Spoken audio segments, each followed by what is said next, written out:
Hello and welcome to Know This Live. I'm Zinhle Essamuah. Today, I'm joined by Joey Bada. He's a rapper, producer, actor, model, and philanthropist. One of his latest projects is a short film called Two Distant Strangers. There, he plays the lead, Carter, a young graphic designer who has a recurring nightmare that he dies at the hands of police. Joining me to talk about this is Joey. Thanks so much for being here with us. Yes, how you doing? Thank you for Hey, having me. I'm well. How are you? I'm all good, can't complain. All is well. That's awesome. So I want to jump into the film, which was a really intense watch. Something people might not know about you beyond your music career is that you went to school for theater as well. So what was it Right. like for you to switch these hats, to go from music to acting, and how did you get into that headspace? Um, I'd say that the two paths are pretty parallel. I find a lot of similarities in both lanes.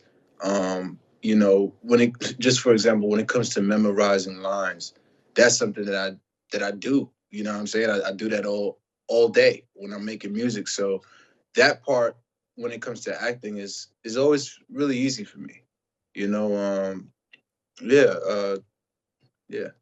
Yeah, and I know that in the film you portray some pretty violent and difficult scenes. How did you, as an actor, prepare for those scenes? To be honest, that was my hesitation with taking on this role. I thought that it was something that completely resonated with who I am as a person, who I am as an artist. I thought that it was something that was you know went in line with the story that I'm trying to tell.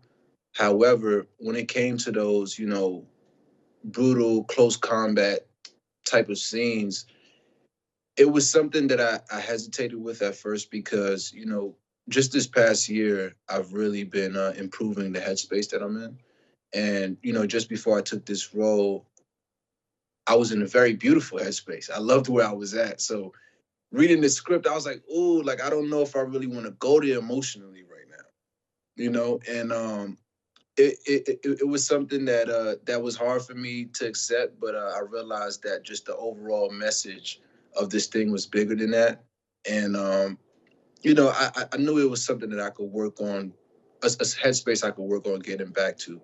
However, that first scene, I'm not sure if you've seen the film, but the first scene where Carter has that interaction with the police officer on the sidewalk, that shook me up a lot. Like just in real time, we had to do it about 4 to 5 times, and it felt so real to the point that when we were shooting it, there was like a civilian driving by, and he rolled down his window, and he's like, "Yo, what's going on? Is this real, or is this for a movie?" Because it looked so real. You know what I mean? And it felt so real. So yeah, it was definitely something that shook me up a little bit, but I say it was all for a better cause, spreading the awareness and the message. Yeah, and a lot of the scenes that were depicted were real in the sense that they have happened to Black people before. I wonder if, of the many scenes that you depicted as the lead in this film, were there any that you had to like step back or ever have to stop and say, hey, I need a moment, I need a beat? Yeah. The scene that I just described, actually, the first interaction with Carter and the police officer on the sidewalk, like that one, it was really hard to shoot. It was very realistic, and yeah, everybody who was just even behind the camera felt the emotion of that scene.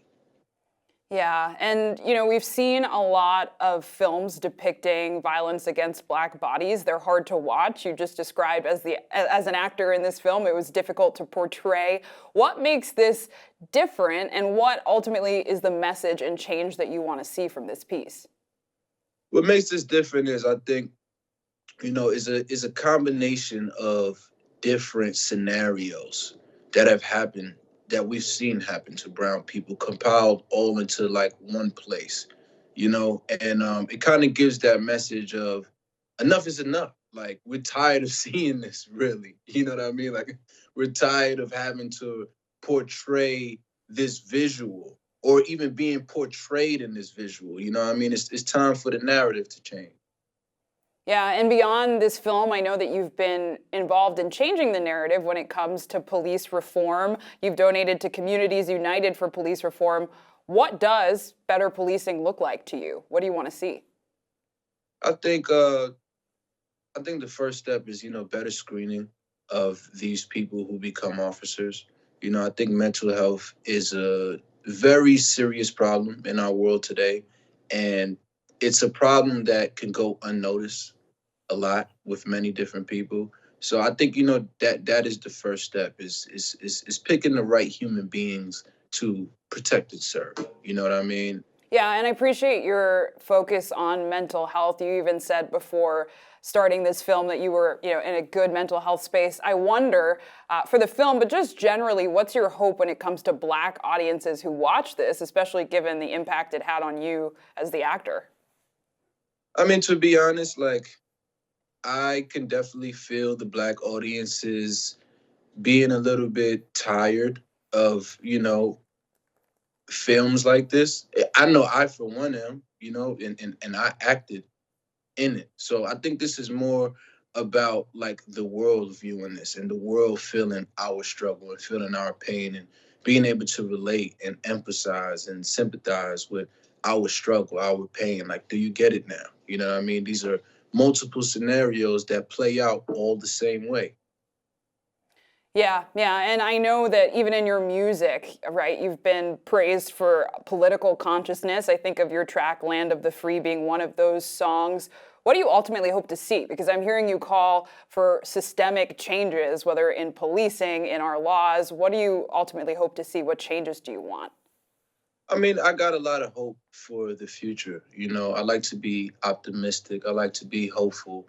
There's this quote that I live by: when the love of power, when the power of love overcomes the love of power, the world will know peace. So ultimately, I guess I'd like to see more compassion, more empathy, more love for each other, no matter what the circumstances is or what your description is. So your chemical makeup, you know what I'm saying, what you look like. I think we all need to kind of like, look inside of ourselves. It sounds so cliche, but Michael Jackson said, I'm starting with the man in the mirror. So yeah, I think that's the first step for everyone is to recognize what's going on, take notice, and then start to make the changes within themselves.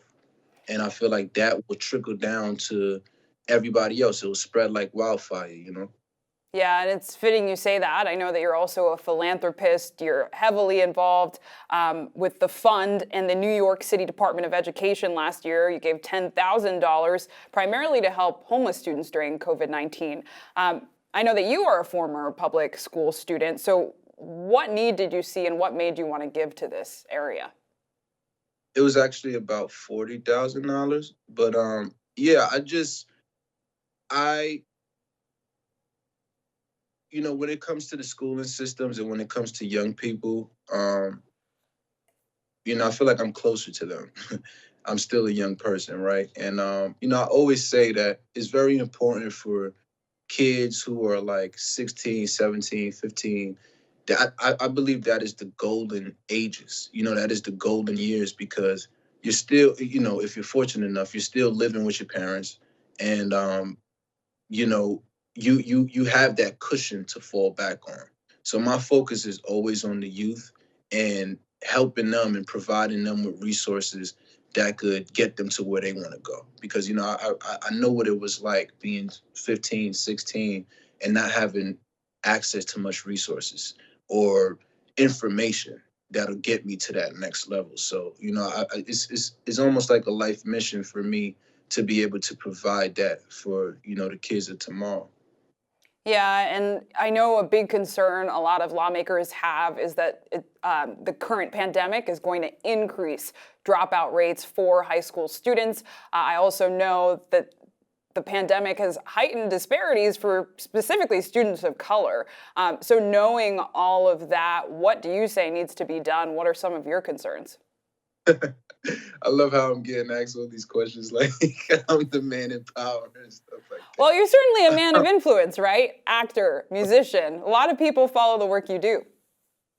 Right. I mean, listen, I think it goes back to my overall vision for the world, right? Like we need to have more compassion, more understanding. Like if more people understood what's really going on, like in this pandemic and who it's really affecting, I think, that will make a huge impact on how we bounce back from this.